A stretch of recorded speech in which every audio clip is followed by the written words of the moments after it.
नगरपालिकेच्या निवडणुकीच्या निमित्ताने प्रभाग क्रमांक 13 याचे अधिकृत उमेदवार ज्यांचा आपण आज वाढदिवस साजरा केला म्हणजे डीएड चौकात आणि आपल्या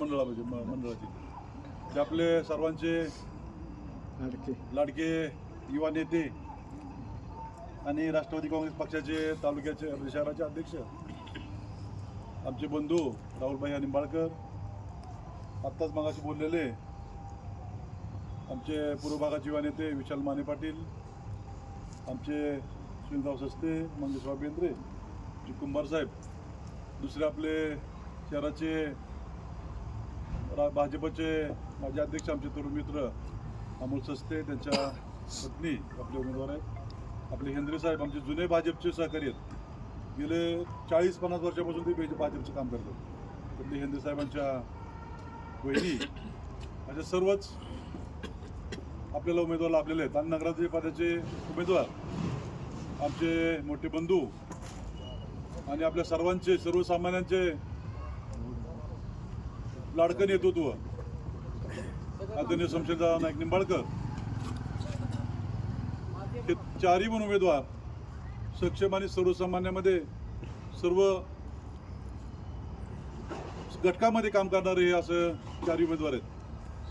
शमशेरदादा अतिशय सुंदर आपल्याला नगराध्यक्ष पदाचे उमेदवार लाभलेले आहेत. तर आत्ता मग अशी जसं अमोल सस्त्यांनी सांगितलं, जसं नानांनी सांगितलं, आता सरांनी सुद्धा सांगितलं ते जुन्या गोष्टी आमच्या पण जुन्या फार गोष्टी आहेत. राहुल भाई असतील, अमोल भाई असतील ते सांगायला सुरुवात केली तर ते जॉईनला माहिती आहे. वेळ पुन्हा नाही, नंतर आपण एकदा 21 तारखेनंतर बोलू. जुने किस्से मला सांगतो एकदा असं गेट टुगेदर घेऊ त्याला घ्यायला कधी पण घेऊ. पण माझी तुम्हाला कळकळीची विनंती आहे, आता शेवटचे जुने बरेच किस्से आहेत आमचे. तर माझी तुम्हाला कळकळीची विनंती आहे की शेवटचे 8 दिवस आहेत,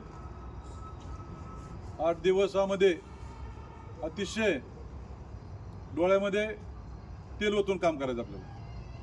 रात्र वायऱ्याची आहे, पुढच्याला कमी समजायचं कारण नाही आहे, अजिबात कारण नाही. तुम्ही जर टेस्टमध्ये घेत असाल तर अजिबात घेऊ नका.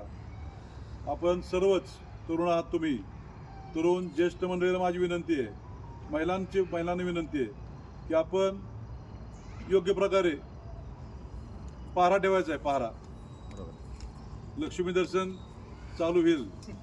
समोरचं जर गणित आहे त्यांना त्यांच्या त्या पायाखालची वाळू सरकलेले, त्यांना माहिती आपल्याला काय टिकावं लागणार नाही आणि त्यांचा नाहीच लागला पाहिजे. आम्ही बी काम त्यांच्यावर केलेलं आहे, आम्ही एकत्रच केलेलं आहे. काय केलं त्यांसाठी तुम्हाला सांगतो मी नंतर काय केलेलं आहे. तर तुम्हाला सगळ्यांना माहिती काय केलेलं आहे. पण आता काय उपयोग नाही ते का ह्यांनी काय राहुलभाईंनी काय केले, युवानी काय केले, सगळ्यांनी काय केले, ह्यांनी काय एकट्याने सुरुवातीपासून काय केले ते आपल्याला काय ऐकायला पाहिजे. काय विषय सोडून द्या. पण त्यांचे आता बरेच प्रयत्न ते करणार आहेत, ते आपल्याला हाणून पाडायचे. त्यामुळे डोळ्यात तेल ओतून काम करायचे. तरुण 18 ते 25 वर्ग जे मतदार आहेत त्यांना कसं आपल्याला पर्यंत घेता येईल. महिला भगिनी, ज्येष्ठ नागरिक, सावंतसाहेब चांगले बोलले, साळुंके साहेब, तर त्यांना आपल्याला कसं हे करता येईल, त्यांचं मतदान कसं म्हणजे करता येईल ते आपल्याला बघायचं आहे. मी जास्त काय बोलत नाही. आपण 21 तारखेनंतर बोलूच. प्रचार चालू ठेवा, गाठीभेटी चालू ठेवा आणि प्रत्येक भागामध्ये लक्ष ठेवा. आणि माझी विनंती आहे, काम थोडंसं 8 दिवस बाजूला ठेवा. सगळ्यांनी माझी विनंती, 8 दिवस काम बाजूला ठेवा आणि इकडलं थोडं लक्ष द्या. एवढीच विनंती करतो, जास्त काही बोलत नाही. धन्यवाद. आणि राहुल भाईला